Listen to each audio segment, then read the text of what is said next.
It's wonderful to be here, and it's so exciting to be here. We've all been hearing about Times Lit Fest going on, and it's their 7th year. But the best part about it, I would say, is that entry is free.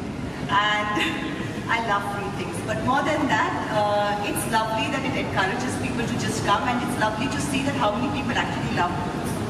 And books for me has always been my wonderful private world. As a child, I grew up, my father was in the government services, so every 2 years we were in a different city, new places. So my best friends have always been books. And in the process, I was always looking for new books, new topics, new things to read about. I remember the first time I heard of this wonderful author, Ashwin Sanghi, sitting here, was Chanakya's Chant. It was the first book that I read. And it was amazing. You know, I don't know, I hope I don't offend you when I say this, but you know, there's something, you read Dan Brown's books and everything. For me, this was like very much an Indian, I would not like to say it, just for the referencing, such an Indian version of Dan Brown. There was this amazing take that was, that he had taken, Meet Krishna Ki, the Rosable Line. Amazing.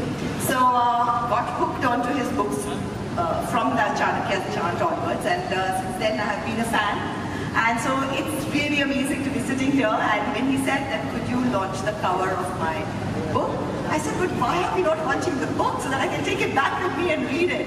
And then he's been giving these little tidbits where he just tells these 2 lines about it, and he's not really sharing what it is about, and it's driving me nuts because I can't, you know, the suspense is killing me, and I'm like, what is it? Why can't you just come out with a book?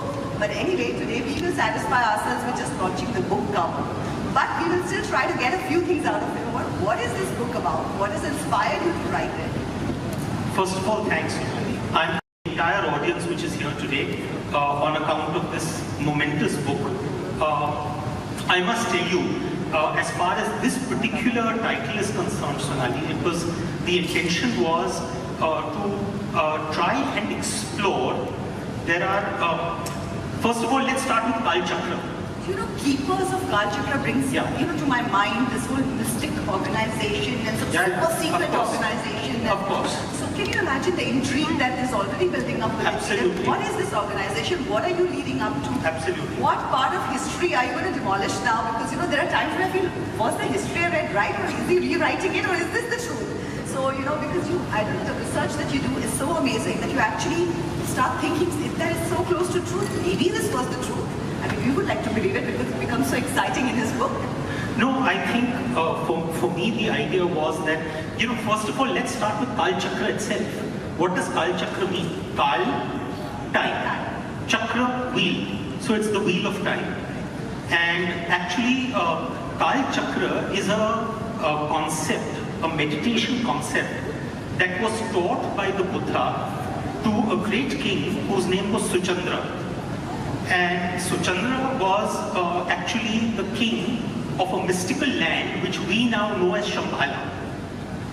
And what was Suchandra after? He was after he wanted the ability to be able to attain the status of a bodhisattva without becoming a monk.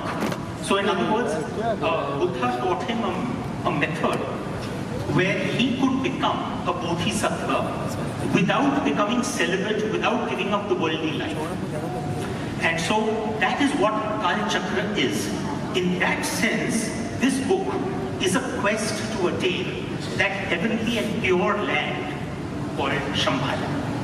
So I think if Himal is around, Himal probably, if we were to show everyone the AV, do you have it queued, or can we see the AV? So needs to have. And I said there is a Hindi word which describes it. It's called Besharam.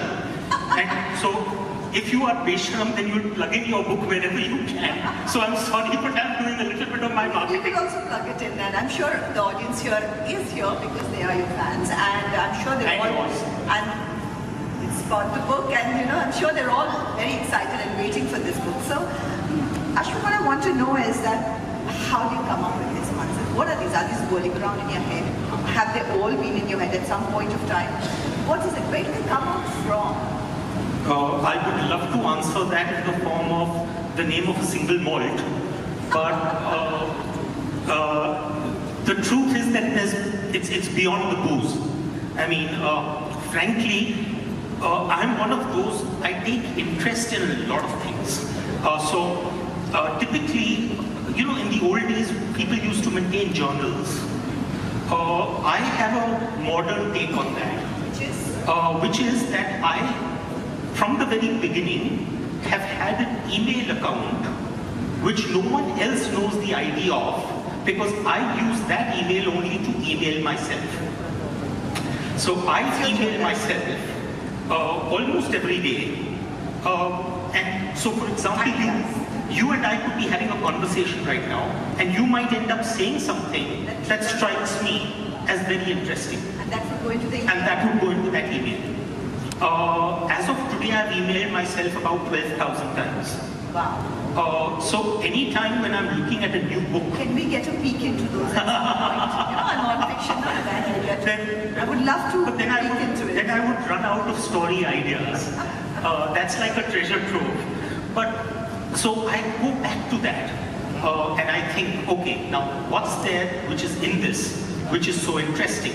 So to give you an example, with this book, I was thinking to myself, I said, if you really look at the idea of Kalachakra, it's actually being one with the universe. Right. How do you actually blend yourself? How do you merge yourself into this very complicated web of interconnections? And I thought to myself, well, isn't that what quantum physics is attempting to do? So I wanted to bring out that notion that a lot of what... It started with the idea, your lady gave you a thought, but after that, one has read your books, and I'm sure my audience will agree with this, that, you know, there's a lot of research that has to have gone into it for the details that is there. It's definitely not just the idea and then, you know, a little bit of single malt doing the rest of the job. It's definitely not that. There's a lot of hard work, one can see it because the research is amazing. So what happens then? Once you've got onto the idea, do you get onto the research bit? So for me, in the, you know, all these books, starting with the Roosevelt line and working my way through till the Kalachakra, all of these books, typically they follow a rather set timeline. Normally, depending on the book, it could be anywhere between 8 months to 1 year worth of research. Which means that, for example, I don't know the first thing about the Kalachakra, I would actually have to get into that. And similarly, when it came down to the Krishna key, it was sort of once again revisiting the Mahabharata or reading the Arthashastra for Chanakya. That's what I'm saying, just 8 months or a year is not really a lot of time. Trust me, when you're going through it, it seems like a lot. So once I have that process completed, then I have the stirrings of an idea. And that's the time when I start plotting. So my plotting works, believe it or not, on Excel. Research. Yeah, and it works on Excel spreadsheets. So typically, for example, let's take, for example, the Sialkot saga. Okay. The Sialkot saga is a story about two boys post-1947 after the partition, and how their lives pan out over the next 70 odd years. What people don't know, and one day I'm going to share this, is that if you were to look at an Excel sheet, the first column would indicate the year, 1947, 48, 49, 50. Then against each of those, the two characters, Arvind and Arbaz in this case, those characters, what were their ages in those years? What would they have been doing? Would they have been in school? Were they setting up a business? Were they in jail? Were they experiencing their first romance? What were they doing? Then I would superimpose on that what was happening in India at that time, politically, culturally, historically. And once I have that, then that gives me the final column that what happens in that chapter. This is really a unique way. I've never